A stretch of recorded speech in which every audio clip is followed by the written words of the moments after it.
In this video, we will study about the unit impulse function.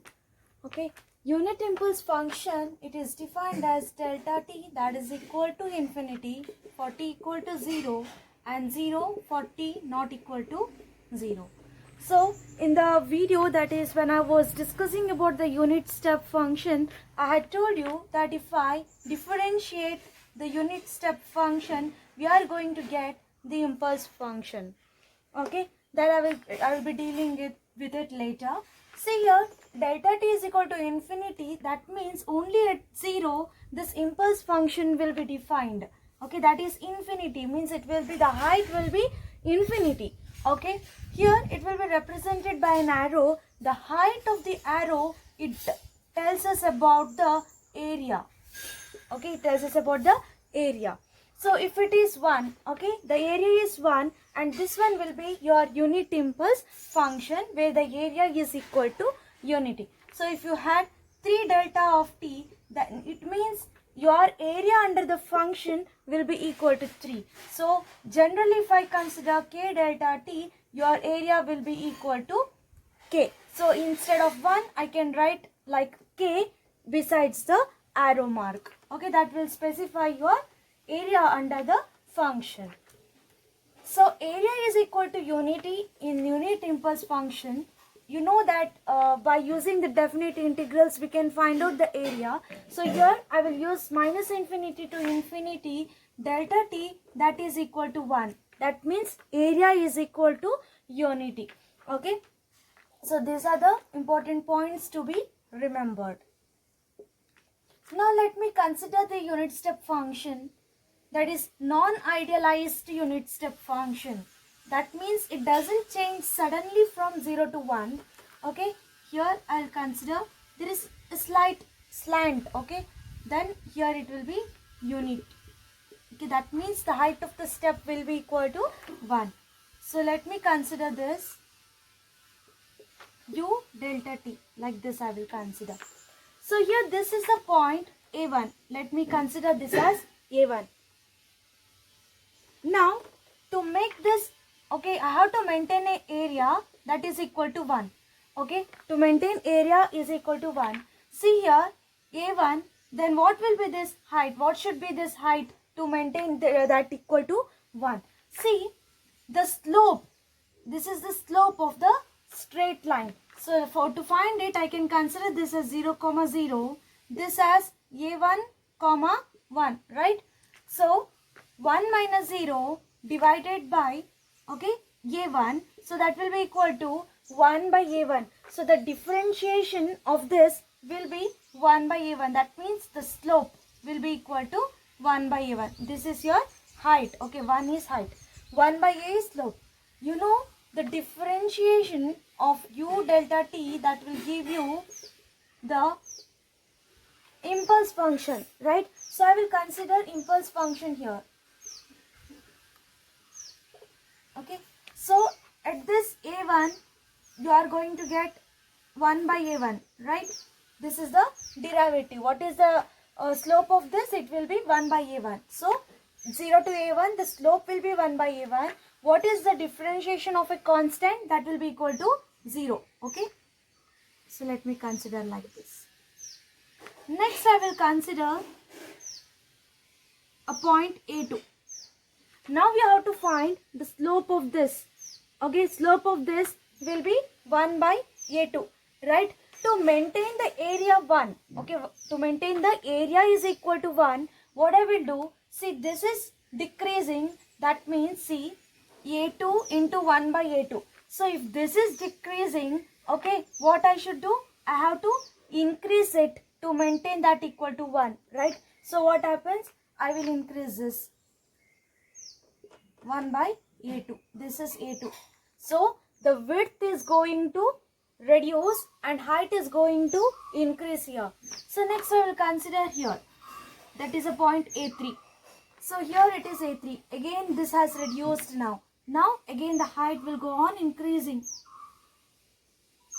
Okay, this is 1 by A3. So when it is approaching 0, what happens? When it is approaching 0, 1 by 0, that will be your slope. That means it is equal to infinity, right? So at 0 it goes on increasing, means somewhere infinity, it is going to infinity.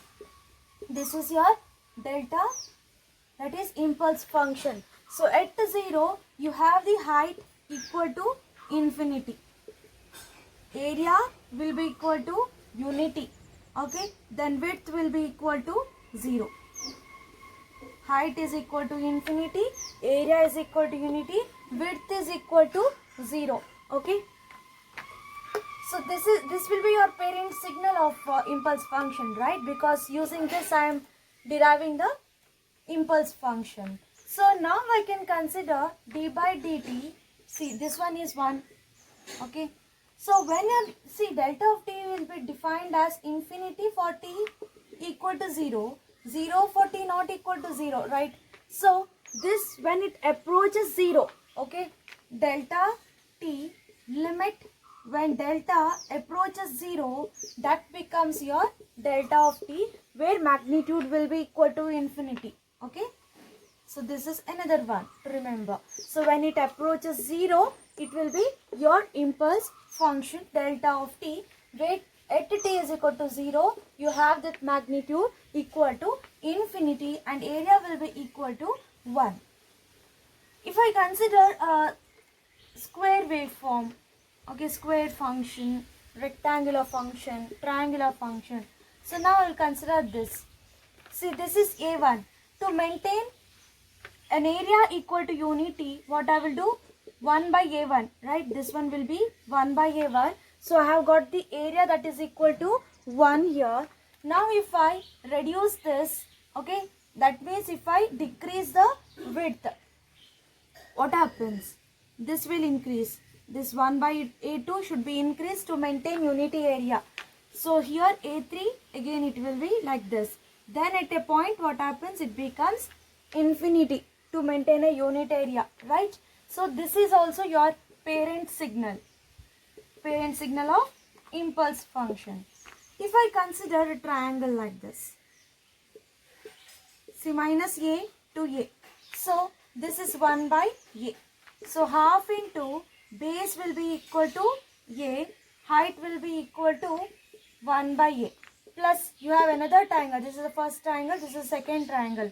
Half into a, okay, height will be 1 by a, so that will be equal to 1. So the area is equal to 1 here, right? Area is equal to 1.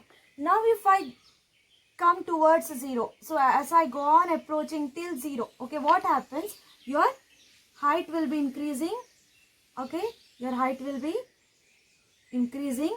At a certain point, what happens? Your height becomes infinity. Height becomes infinity. Okay. So then at again t is equal to 0, you have infinity. So even this can be called as the parent signal of your impulse function. Okay. This is also your parent signal. This is also your parent signal of the impulse function. Next we will see the one property, okay, that is time scaling property.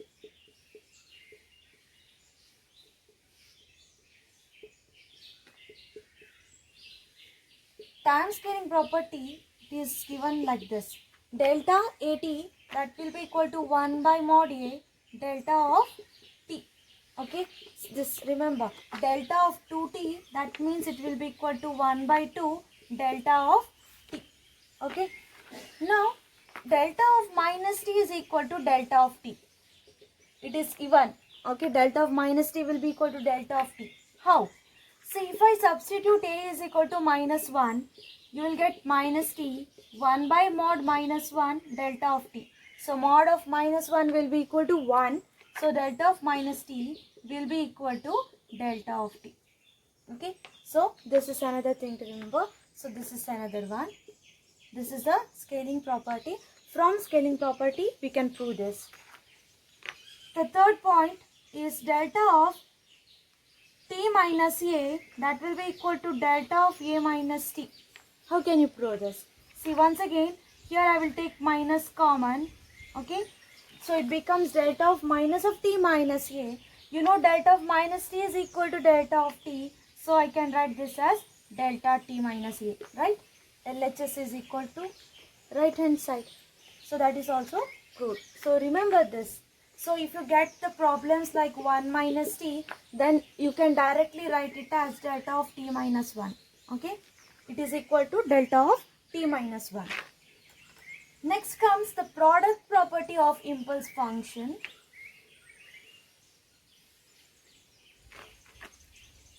Here I will consider a signal x of t. This is your x of t. Okay, this is your delta of t. Okay, because the area is equal to 1 here.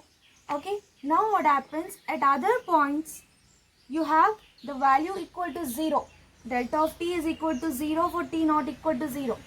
Okay, now this is your x of 0 because at t is equal to 0 you have the value x of 0. Now only this value will be retained, right? This is also an impulse function now. It's like an impulse function, right? So that will be equal to x of 0 delta of t. That is nothing but x of t into delta of t is equal to x of 0 delta of t. Next, consider the shifting function. Like if what happens if you shift the impulse function, you are just going to place this at some value. So t minus t naught means you are going to get the delayed function.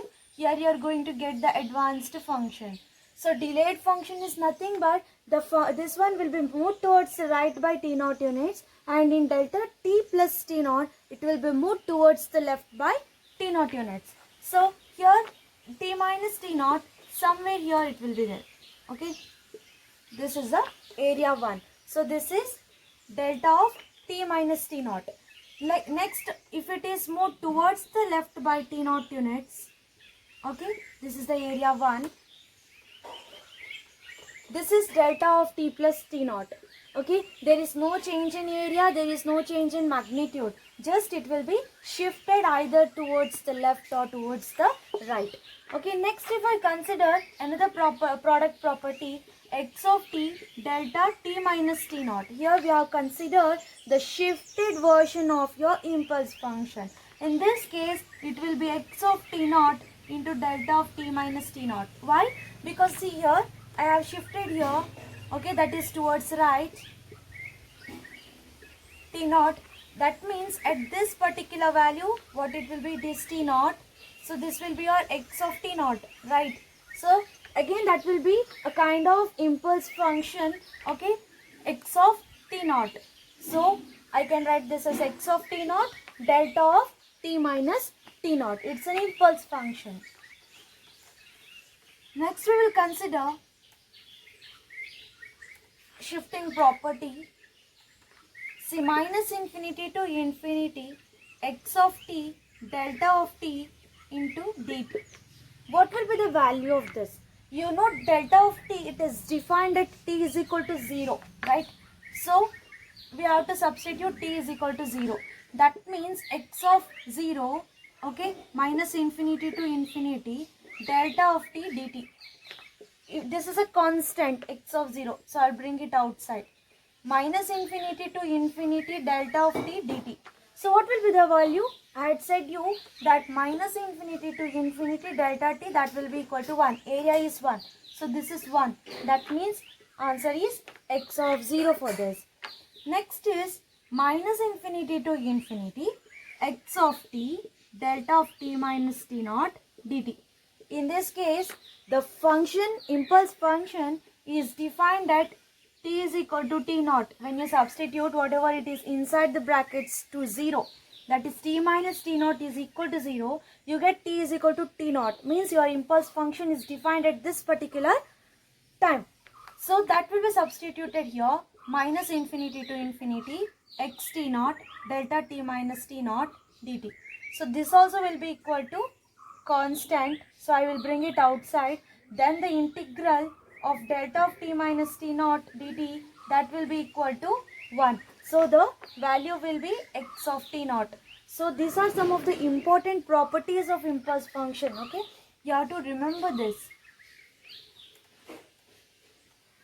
Next we'll consider, see, I have interval t1 t2, interval t1 t2, and I'll consider x of t delta t dt. That will be equal to, see, if this is in the interval t1 to t2, t is in the interval t1 to t2, okay, then what happens, it will be actually existing at t is equal to 0, right? So the value will be x of 0 from the previous property. Okay, next, what happens if it is less than t1? If it is greater than t2, means it is outside the limits. So in such cases it will be 0 when t is less than t1 and when t is greater than t2. In this case, the value of this will be equal to 0. What happens if t is equal to t1 or t2? If it is like equal to one of the limits, what happens? That time it will be not defined. If t is equal to t1, okay, or t is equal to t2. In that case, it will be not defined.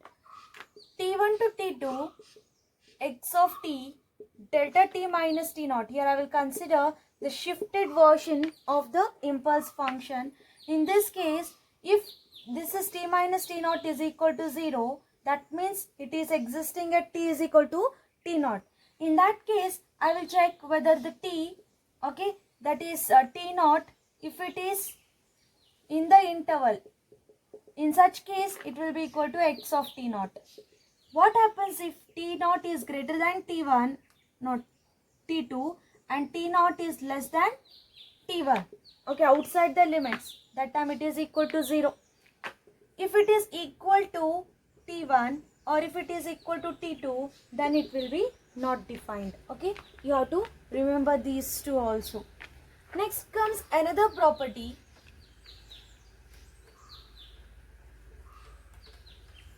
We are going to take the derivative of the impulse function. Okay, impulse function. So if I consider x of t delta nt dt minus infinity to infinity. So in this case, delta to the power nt, that is nothing but d by dt to the power of n, that is delta of t. That means the impulse function is differentiated n times. In this case, answer will be minus 1 to the power n, okay, then x to the power n t at t is equal to 0, because you know delta t, it is actually it is defined at t is equal to 0. So that will be t is equal to 0. What is x to the power nt? This is nothing but it is differentiating x of t n times. Okay, differentiating x t n times. Instead of t, if I have t minus t naught,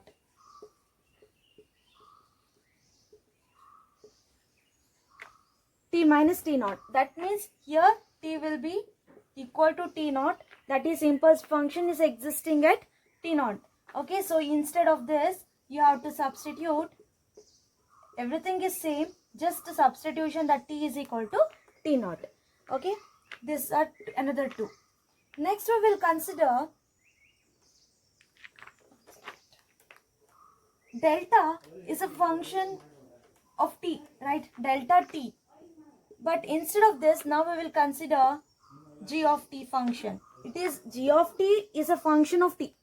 Okay, so minus infinity to infinity x of t delta of g of t.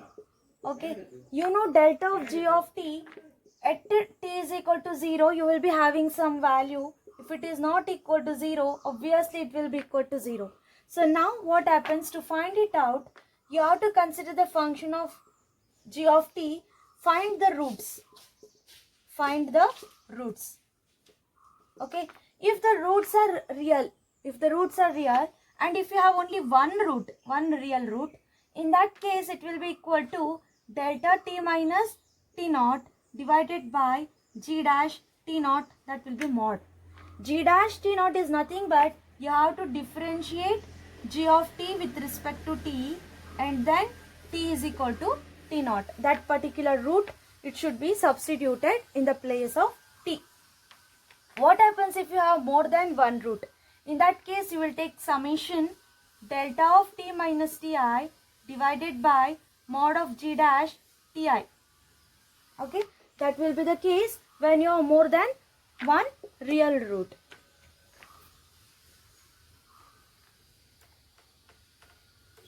So, derivative of u of t, that will be equal to delta of t. So, what will be your integration? Minus infinity to t. If I am going to integrate my impulse function, I am going to get the unit step function u of t. Just remember, its magnitude or height is like infinity. Area will be equal to 1. The arrow mark, next to the arrow mark, it will be telling us about the area of the impulse function. The width will be equal to 0. Width is 0. Okay. So, this is really very important. Okay. And remember the other properties also, like time scaling property, shifting property, product property, and these are some of the other properties. And one thing, see here, what if it is 0 to infinity? 0 to infinity, what will be the value of this? It is not defined because t is equal to 0, right? T is equal to 0, that is equal to this interval, that is t1, t2. If I consider, it is equal to t1. So, in that case, it will be not defined. What if I consider 0 minus infinity delta t dt? What will be the value of this? In this case, say 0 minus means it is existing somewhere to the left of 0. That is very small value, small difference it may be, but still it is covering your t is equal to 0, right? T is equal to 0 is covered. So, that will be equal to 1. What about 0 plus? Then till infinity delta t dt. Okay, 0 plus means I will consider this as 0 plus h.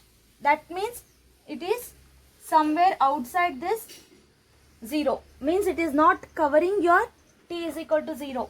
Okay, so the value of this will be equal to 0. Value will be equal to 0. These are also important.